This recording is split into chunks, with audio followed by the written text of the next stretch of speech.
میرے نبی پاک صلی اللہ علیہ وسلم نے فرمایا دو بھائی اگر ناراض ہوں تو جو صلح پہلے کرے گا وہ جنت میں پہلے جائے گا، آگے آگے چلے گا۔ مہربانی فرمائیں سب سے پہلے اپنی زندگی سے یہ عداوت نکالیں۔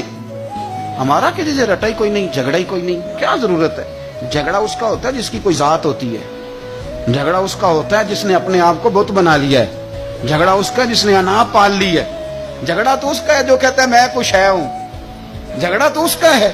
لیکن اگر میرے بھائی تیری ذات کوئی نہیں، تیرا رٹا کوئی نہیں، تو پھر حضرت سیدنا بلال حبشی حضرت ابو ذر غفاری سے ناراض ہو گئے تھے۔ بلال کا رنگ کالا تھا، ابو ذر غفاری کا گورا تھا۔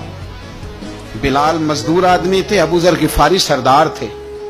بلال حبشن کے بیٹے تھے، وہ چودھری کے پتر تھے۔